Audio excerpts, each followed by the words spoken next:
The conversation is happening around you. People are talking, laughing, and you are nodding at exactly the right moments.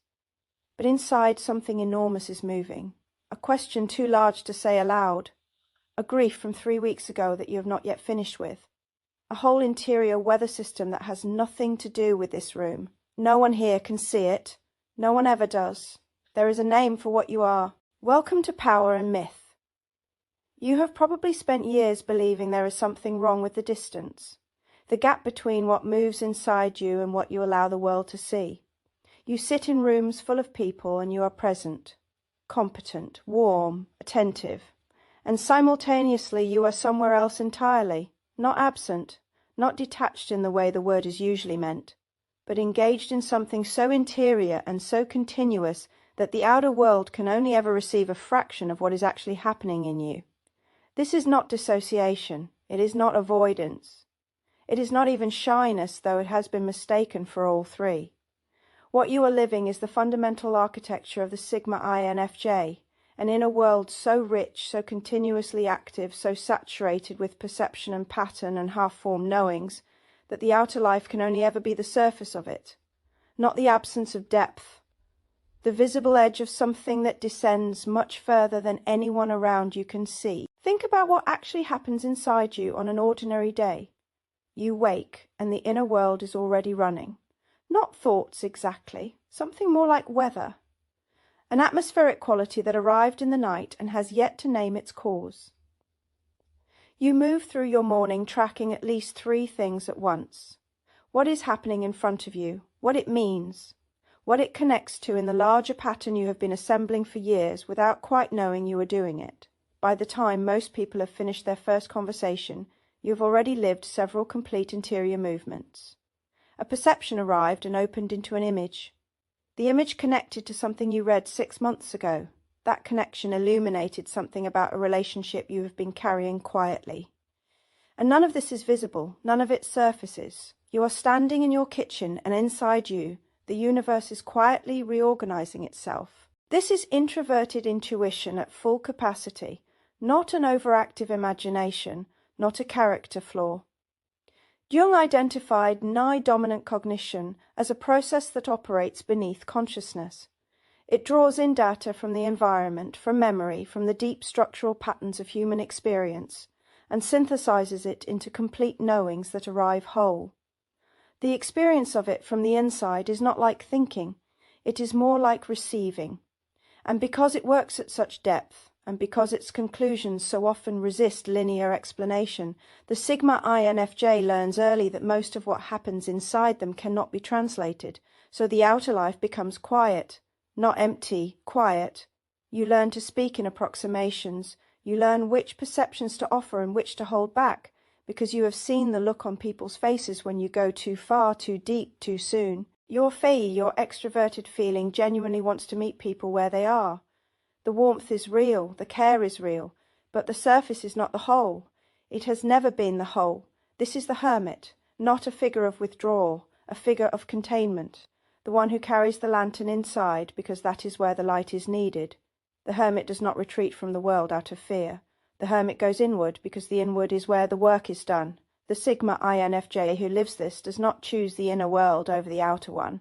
They discover again and again that the inner world is simply more real. Jung spent decades studying introverted types and identified something that remains widely misunderstood. For the introvert, psychic energy, libido in the Jungian sense, flows primarily inward. This is not pathology, it is orientation. The extrovert's energy moves toward the outer world, seeking meaning in contact and stimulation. The introvert's energy moves inward, seeking meaning within. For the Sigma INFJ, whose dominant function is already a deep-diving, unconscious processing instrument, this inward orientation is not simply a preference. It is the primary condition of existence. The inner world is where life happens. The outer world is where life is reported, partially, in translation. But there is a shadow here, and the shadow of the hermit is not isolation, it is invisibility. When the inner world is this rich and this continuously alive, and the outer life becomes its quiet container, something else begins to happen over time. You start to believe that the interior is yours alone to carry, that the scale of what moves in you is not something that can be given to others. You stop reaching for the language that does not exist, and slowly, without meaning to, you become unreachable. Not cold, not withholding, simply elsewhere, even when you are entirely present.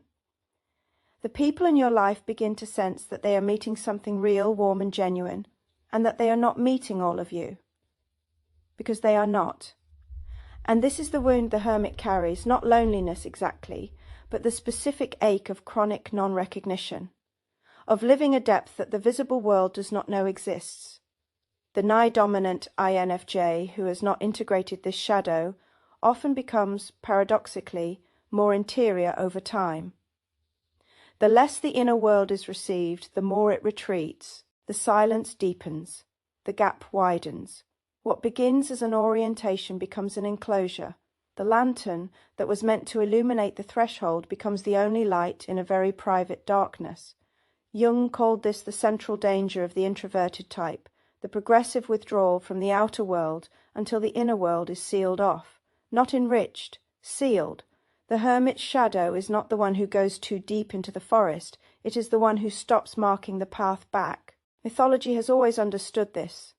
The oracles of Delphi withdrew from ordinary life not as rejection, but as necessary orientation. Their silence was the container of their gift.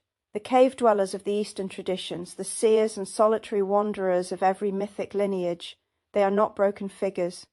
They are figures who understood that certain kinds of seeing require a particular quality of quiet. But in every tradition, the hermit is eventually called back. The descent into the interior is always in service of something that must return to the world. The lantern is not lit for the hermit alone. Return now to the moment this video began. A room full of people, the conversation happening around you. You're nodding at exactly the right moments, while something enormous moved inside you that no one could see. Look at that moment again. It is not a failure of connection. It is not the mark of someone who cannot be known. It is the hermit in the room, the one who carries more than can be shown, the one who has learned through long necessity to hold the inner world carefully, to let the outer life be warm and present and genuine, even if it is not the whole.